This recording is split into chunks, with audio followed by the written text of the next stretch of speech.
Kita bicara politik luar negeri sekarang. Diplomasi luar negeri itu penting untuk memberi efek Indonesia, negara besar. Indonesia pemimpin G20 itu salah satu manuver yang benar. Sirkuit motor Mandalika misalnya, itu oke banget. Kalau perlu kita perbanyak lagi. Indonesia tuan rumah World Cup 2032 misalnya. Indonesia memiliki bursa tanah jarang. Indonesia memiliki bursa ikan laut. Dan puluhan gerakan untuk mempromosikan dan jurus mendominasi bertaraf internasional harus diprogramkan dan dibuat. Baik, kita membahas perpolitikan dunia lebih dalam lagi dengan beberapa pertanyaan yang harus kita jawab. Mungkinkah Taiwan dianeksasi atau diambil oleh Tiongkok di tahun ini? Atau apa efek digitalisasi currency atau cryptocurrency itu? Atau apa efek kekuasaan di tangan Kamala Harris di Amerika saat ini? Kita detailkan sekali lagi tentang Amerika dulu, baru Tiongkok, baru kita buat langkah praktisnya untuk Indonesia. Ingat peristiwa Lewinsky dengan Bill Clinton. Kalau lupa atau tidak tahu ya baca Wikipedia aja dulu deh. Intinya Bill Clinton di-impeach.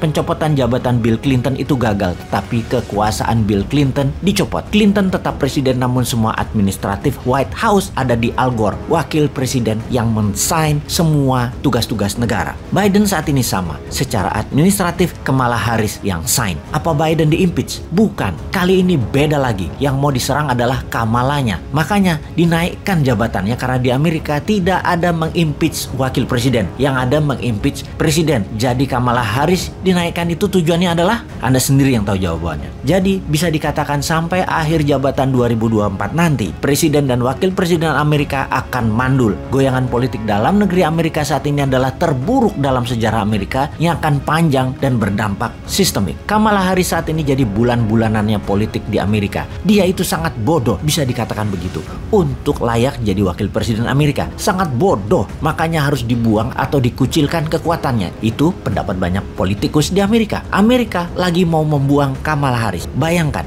dia dijulukin Kekling Harris karena kalau terpojok dia cekikikan ketawa-ketawa nggak jelas gitu. Ampun dah, hal ini harusnya jadi peluang Indonesia nyalip di tikungan. Amerika lagi fokus ke dalam negeri. Di sisi lain, di Tiongkok, video-video sebelum ini Bosman menginfokan ada krisis di dalam negeri di Tiongkok. Masalah harga pangan naik, krisis energi di Tiongkok, kekurangan supply, bencana banjir di mana-mana, masalah keuangan sistemik Evergrande yang 7.000 triliun, dan manuver lawan politik Xi Jinping mulai bereaksi. Xi Jinping ini jangan-jangan sudah lemdak saat ini. Lemdak atau bebek lumpuh adalah istilah politik di mana istilah ini muncul bagi seorang pemimpin yang lama. Bisa kepala negara yang sudah di masa akhir jabatannya, di mana calon penggantinya sudah ada, tinggal dilantik. Keputusan dan posisinya sudah kosong. Tidak ada lagi yang nurut dengan dirinya, termasuk staf khususnya. Hanya secara kemanusiaan saja, bukan secara jabatan dia dituruti. Kamala Harris ini sudah lemdak. Walau masih di Gedung Putih, dia sedang menunggu di-impeach. Xi Jinping jangan-jangan juga begitu. Kita sudah menginfokan bahwa Xi Jinping mengganti semua petinggi angkatan darat dan menangkap beberapa petinggi angkatan darat tersebut. Dunia intelijen dunia menduga akan ada kudeta oleh militer di Tiongkok, namun berhasil digagalkan. Lalu konglomerat KW2